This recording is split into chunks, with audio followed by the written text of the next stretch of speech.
बाप की गुर्बत देखकर लोगों की बातों में आ जाना और अपने बाप को बातें सुनाना, और इसके साथ ये भी आपको बताएं कि अगर आपका बाप गरीब है तो कोई गुनाह नहीं, आप उसका सहारा बने। अस्सलाम वालेकुम नाज़रीन, आप देख रहे हैं नाइमरोज़ टीवी इंटरनेशनल और प्रोग्राम है गपशप। हुआ ये कि पाकिस्तान से मुझे एक वाक़या मिला कि एक वालिद ने लिखा कि मैं बड़ी मुश्किल से जो अपने घर के अखराजात पूरे करता था, रात दिन मेहनत करता और जो कुछ भी मिलता उससे मैं बच्चों के लिए खाने की चीज़ें लेके घर आता, मेरी बीवी भी खुश होती और इस तरह ज़िंदगी गुजर रही थी। बच्चे छोटे थे और कभी उनकी ज़रूरियात पूरी कर देनी, कभी नहीं हो सकती थी, मगर ज़िंदगी गुजर रही थी। फिर आहिस्ता आहिस्ता बच्चे बड़े हुए जैसे ही, तो उन्होंने बाहर के माहौल को देखा। मैंने बड़ी मेहनत से बच्चों को तालीम दिलवाई, बड़ी हिम्मत के साथ मैंने वो काम भी किए जो मेरे लिए भी बड़ी मुश्किल में थे। मेरा वजूद भी जवाब दे गया था, मगर जिन बच्चों को मैंने तालीम दिलवाई और फिर उनको मैंने कोशिश की कि अच्छा खाना पीना जो भी था वो उनके लिए मुहैया किया जाए।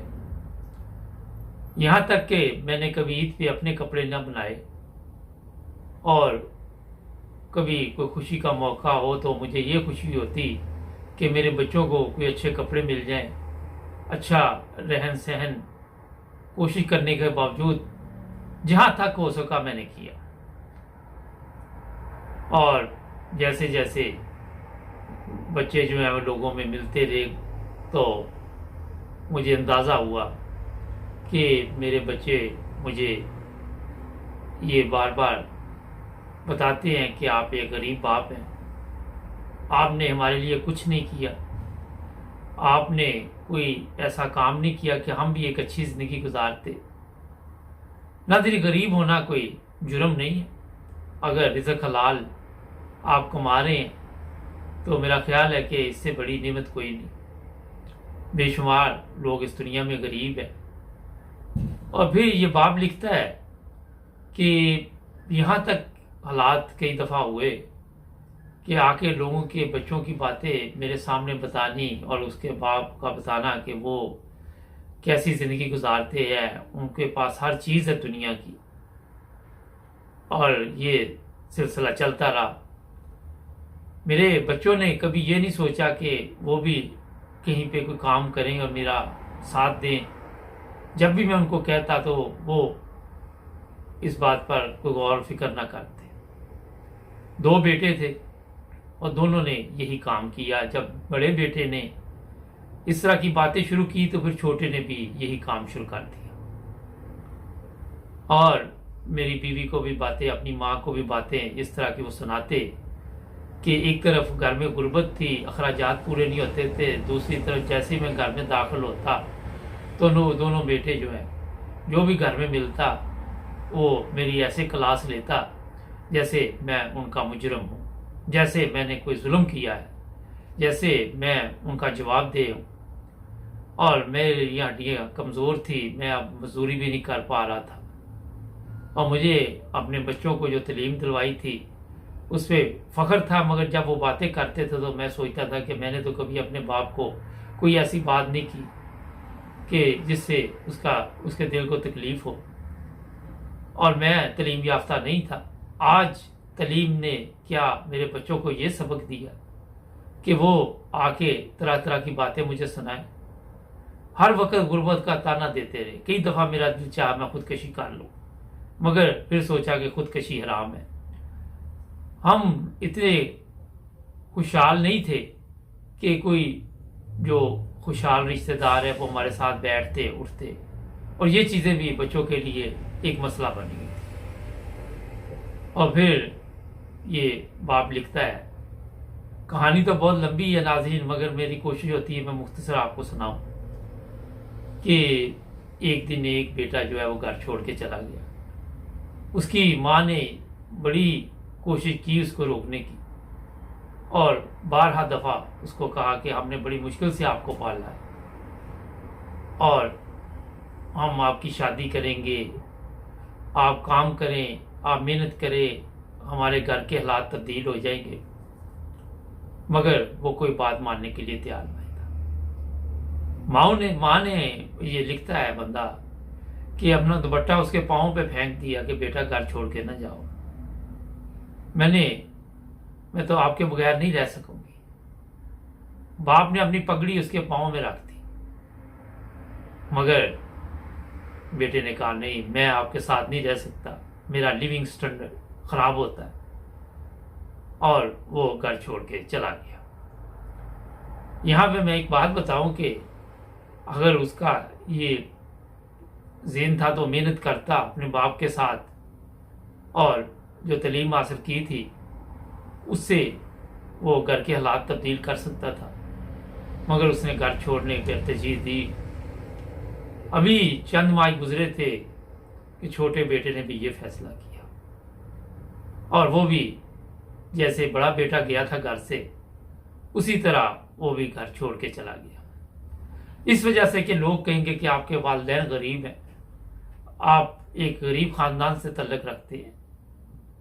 और ये चीज़ें जो थी मेरे दोनों बेटों के लिए मुसीबत बनी हुई थी।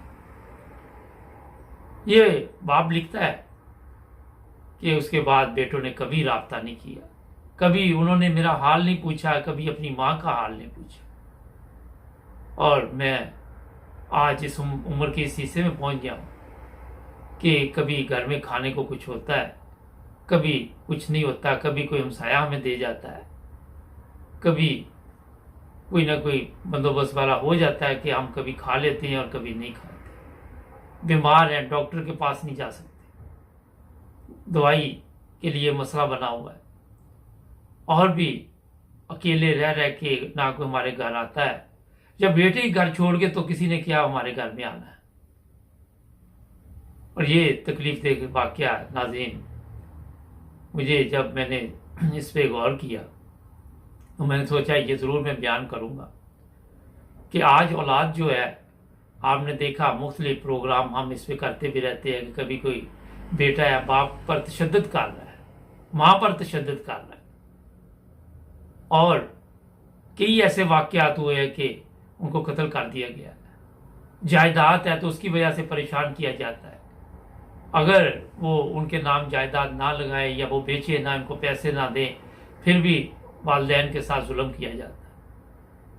आज क्या तालीम ने, क्या आज सोशल मीडिया ने हमें ये अखलाकियात सिखाई। नाज़रीन, बहुत ही तकलीफ दे वाक़या था, मैंने बड़ा मुख्तसर करके आपको बयान किया कि ऐसी औलाद उसको होश के नाखन लेने चाहिए, उनको इस तरह अपने वालिदैन पर जुल्म नहीं करना चाहिए। आप सोच नहीं सकते कि औलाद जब तरक्की करती है तो वालिदैन के लिए कितनी बड़ी खुशी होती है। बेटे अगर कामयाब जिंदगी गुजारता है तो माँ बाप का सार फख्र से बुलंद हो जाता है, मगर जब इस तरह की औलाद सारा दिन सिर्फ ये आपको बताती रहे कि आप गरीब थे, और फिर उनके जो लोग मिलने वाले हैं वो सोचते कि उनमें बैठ के हम ये नहीं बता सकते कि हमारा बाप गरीब था, तो इस तरह के वाक़यात पेश आते हैं। हर बाप जो ईमानदारी के साथ मेहनत करता है, जो उसके बस में होता है वो ले आता है घर में और अपनी औलाद को पेश कर देता है। मैंने बेशुमार ऐसे घर भी देखे, बेशुमार वाक़यात हैं मेरे पास, मगर ये एक मुख्तसर सा वाक़या मैंने इसलिए सुनाया आपको कि आज हम कहाँ पहुँच गए। हम जो कहते हैं कि तालीम, जो पहले लोग थे उनके पास तो चलो इतनी तालीम नहीं थी, मगर उनके घरों के माहौल कैसे थे, उनका रहन सहन शायद इतना अच्छा ना हो, मोबाइल फ़ोन ना हो, आईफोन ना हो, सैमसंग ना हो, टीवी ना हो, ये चीज़ें ना हो, मगर अखलाकियात थी उनके पास, और वो अपने वालिदैन का एहतराम करते थे। नाज़रीन, आज के लिए इतना ही बहुत। मिलेंगे कल नए प्रोग्राम में, गपशप में। अपना ख्याल रखें। अल्लाह।